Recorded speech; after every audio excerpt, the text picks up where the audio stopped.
Welcome to Blizzard Fire. We hope this video helps fire up your solution. You start by isolating the water. Shut the main or the fixture valve so you don't spray the workspace.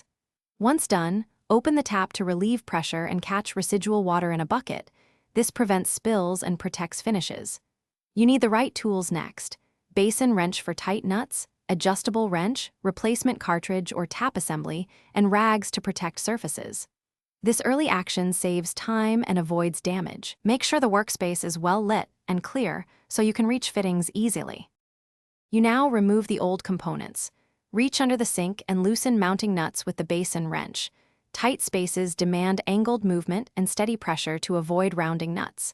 Then disconnect supply lines. Expect some water, so tip the bucket and have rags ready. Once loosened, turn the tap assembly from above and remove retaining clips or nuts.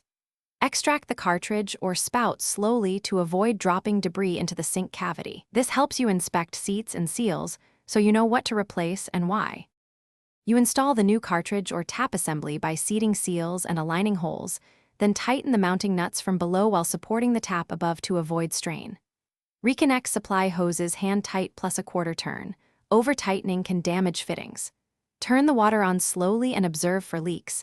Then operate the tap through full range to flush air and debris.